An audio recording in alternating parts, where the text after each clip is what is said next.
नमस्कार, मैं रिंकी राजपूत। आप देख रहे हो क्राइम 24 न्यूज। आइए नजर डालते हैं आज की कुछ ताजा तमाम सुर्खियों। सूचना के अधिकार की आड़ में की जा रही है ब्लैक मेलिंग। सूचना के अधिकार को बनाया जा रहा है गौरव कमाई का धंधा।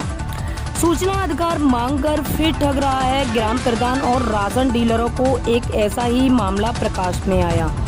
विकासखंड बहादुराबाद क्षेत्र के अंतर्गत ग्राम पूरनपुर सोहलापुर की सरकारी सस्ते गल्ले की दुकान के राशन डीलर के दस्तावेजों की पिछले पूर्व 2020 से सूचना का अधिकार मांग कर रहा था मांग। जब राशन डीलर ने अपने दस्तावेज सूचना के अधिकार के चलते हुए अपने दस्तावेज पेश कर दिए, तो फिर जब दस्तावेज में राशन डीलर के दस्तावेज सही पाए गए, तो फिर अपने जादुई चक्कर को फेल होते हुए देखते हुए अपना जादुई चक्कर चलाने लगा। फिर राशन डीलर को अपना बैंक अकाउंट नंबर स्लिप देकर मांग बैठा 1 लाख की फिरौती। अवैध उगाई को लेकर सरकारी सस्ते गल्ले के विक्रेता संजय कुमार ने रानीपुर कोतवाली में दी तहरीर। रानीपुर कोतवाली में तहरीर देते हुए बताया है कि वीरपाल नामक व्यक्ति ने सूचना के अधिकार में RTI के माध्यम से मुझे रजिस्टर का ब्यूरो मांगा था, जिसका मैंने सूचना के अधिकार का पालन करते हुए अपने सभी कागजात उसे दिखा दिए थे।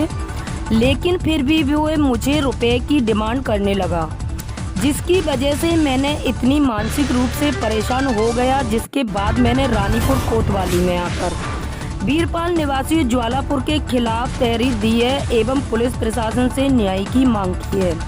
वहीं राजकीय उचित दर यूनियन अध्यक्ष दिनेश कुमार ने बताया है कि यह वीरपाल नामक व्यक्ति लगातार ऐसे ही ग्राम प्रधानों की और राशन डीलरों को सूचना के अधिकार में RTI मांगकर फिर राशन डीलरों को ग्राम प्रधानों से अवैध उगाई करता रहता है, जिससे अब हम बिल्कुल भी बर्दाश्त नहीं करेंगे। उसके खिलाफ हम पुलिस प्रशासन से सख्त कानूनी कार्रवाई करने की मांग करते हैं। क्राइम 24 न्यूज में देखिए इस रिपोर्ट कार्ड में नफीस खान की रिपोर्ट।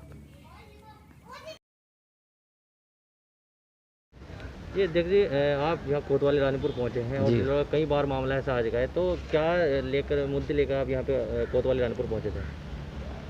हमें एक RTI कार्यकर्ता है, ज्वालापुर का है, कैथवाड़ा,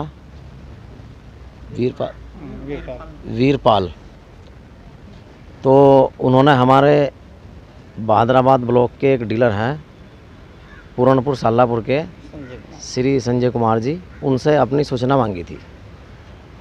उस सूचना की तारीख लगते लगते काफ़ी टाइम हो गया और अब जब सूचना आयोग ने उन्हें एक ऑर्डर किया कि आप इनके दस्तावेज का अवलोकन कर लीजिए इनके दुकान पर जाकर, तो वे संजय कुमार की दुकान पर आए और उन्होंने इनके दस्तावेजों का अवलोकन किया। अवलोकन में कोई त्रुटि नहीं पाई गई।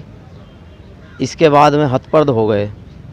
फिर उन्होंने इनसे एक साइड में ले जाकर कहा कि कुछ पैसों की मांग की और उन पैसों को उन्होंने अपने खाते में डालने के लिए कहा, जो इन्हें एक खाता नंबर भी दिया है कैनरा बैंक का। तो इन पर इतनी बड़ी रकम नहीं उपलब्ध हो पाई और फिर इन्होंने अपना उत्पीड़न देखते हुए रानीपुर कोतवाली में एक तहरीर दी, जो 22 तारीख को इन्होंने ग्रामीणों के साथ में तहरीर देकर चले गए थे।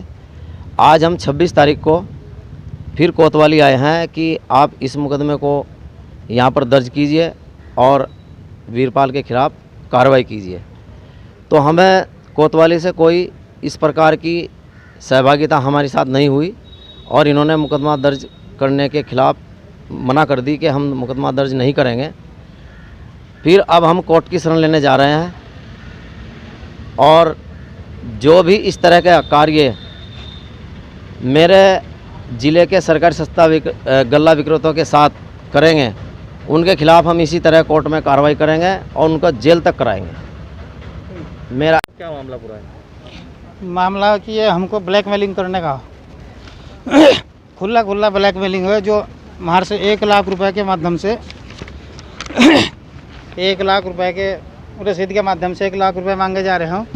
ये सूचना के अधिकार डाल रहा है। हमारे कागज़ पूरे, हम कागज़ दिखाने के लिए तैयार बैठे। हमारे 5-7 रजिस्टर चेक किए उन्होंने, ठीक है जी। वीरपाल सिंह केतवाड़ा मोहल्ला जवालापुर से। फिर उसके बाद हमें साइड में बुलाते हैं, फिर कहते हैं कि ये रसीद पकड़ो और 1 लाख रुपए इसमें अकाउंट में जमा कर दो। अगर आप लोग 1 लाख रुपए अकाउंट में जमा नहीं करते, हम आपकी हालत खस्ता करा देंगे और आपकी दुकान भी सस्पेंड करा देंगे। तो जो आपके पास आया था, क्या प्रूफ था, मतलब क्या आपको बोला था आपको उसने आके? उसने हमारी सूचना डाल रखी थी 21 तारीख में रजिस्टर का अवलोकन करने का। हमने उनको अवलोकन भी कराया, उन्होंने हमारे रजिस्टर चेक भी किए। उसके बाद एक स्लिप के माध्यम से 1 लाख जमा करने की मांग की। तो अब आपने इसकी सूचना पुलिस प्रशासन को दी? उसकी सूचना हमने एक कोतवाली रानीपुर में भी दी है, एक वो और एक हमने एसएसपी महोदय के यहाँ भी दी हुई है, जिसमें हमने थाना रानीपुर में 22 तारीख में एक रिपोर्ट दर्ज कराई थी और 24 तारीख में हमने ये एसएसपी महोदय के यहाँ जमा कराई थी। इस पर अभी तक कोई कार्रवाई नहीं हो पाई है। हम चाहते हैं ऐसे आदमी से कड़ी कार्रवाई की जाए, ताकि हमारा शोषण किया जा रहा है, हमें परेशान किया जा रहा है। पुलिस प्रशासन की तरफ से आपको अभी तक क्या आश्वासन मिला है? पुलिस प्रशासन की तरफ से अभी तक हमें कोई आश्वासन नहीं मिला है। तो इसमें आप आज हम लोग आए थे, यहाँ के जो इंचार्ज महोदय आज वो छुट्टी पर थे।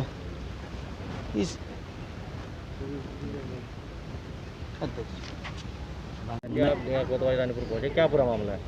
ये मामला पहले तो सूचना डालते हैं, सूचना इस तरीके की डाल ली कि अवलोकन करेंगे, आपके कार्य का अवलोकन करेंगे। इन्होंने अवलोकन भी करा दिया।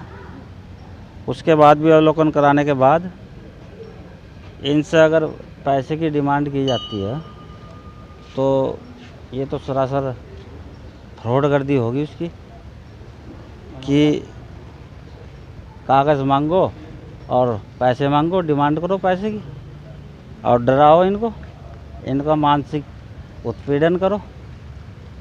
एक बार पहले भी इसके मामले कई बार सुन चुका हूँ मैं भी। एक बार मेरे पास भी ऐसे ही मांगी उसने, अवलोकन करा दिया कागज़ों का, उसके बाद पैसों की डिमांड करने लगा। मैंने उसे कहा भाई पैसे तो मिलने के नहीं, कागज़ देख लो सारे, पैसे पूछे नहीं यहाँ मिले करते, निकल रहा कागज़ देख और निकल, कागज़ में कोई दिक्कत हो बता। हमारे गांव में कोई फ्रॉड को तो ये कहाँ का रहने वाला है, क्या इसका पूरा नाम है? इसका नाम वीरपाल, जवालापुर का रहने वाला है, केतवाड़ा मोहल्ला। तो पत्रकारों के नाम पर भी ये एक धब्बा बनता जा रहा है। कई लोगों से मैं सुन चुका हूँ कि कई प्रधानों से, कई डीलरों से उसने ऐसी सूचना मांग रखी है। अब उसका रोज़ का ये पैसा यही हो रहा है हमारे गांव तो हाँ, मैं पत्रकार बंधुओं से भी कहना चाहूँगा, ऐसे लोगों को जहाँ से पत्रकारिता कर रहा है वहाँ से बर्खास्त किया जाए सर। तो आप आज कोतवाली रानीपुर पहुँचे हैं, तो पुलिस प्रशासन की तरफ से क्या आश्वासन आपको मिला? आज व्यास जी अभी फ़ोन पर ही बात हुई उनसे, उन्होंने कहा कि इसमें अगर कोई ऑन रिकॉर्डिंग हो तो रिकॉर्डिंग पर बात बढ़ा, लेकिन वो चालाक आदमी है, वो अपनी रिकॉर्डिंग कहीं देने का ही नहीं, इस तरीके से बात करता है वो जिससे रिकॉर्ड भी ना हो पावे, क्योंकि चालाक आदमी तो अपनी चालबाजी से ही काम करेगा ना।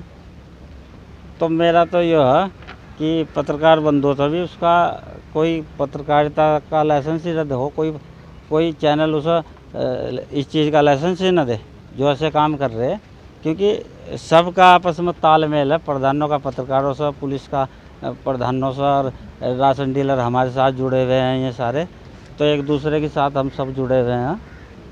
तो आप गांव के सरपंच भी रहे हैं, डीलर का वहाँ पे क्या व्यवहार है, किस तरह का राशन, जो उसने आरोप लगाया कि डीलर राशन नहीं देता? डीलर सब गांव वाले डीलर के साथ है, बढ़िया अच्छी तरीके से। हमने भी कई बार इसके रजिस्टर चेक खुद ही करते रहो, देखते रहो, कोई कोटाई गायब हो तो तभी तो बात हो, लेकिन आज तक ऐसा कोई आपत्ति आई नहीं, ना कोई शिकायत आई। कोई शिकायत आएगी तो तभी तो हमें खुद ही ले लो डिसीजन इस चीज़ पर।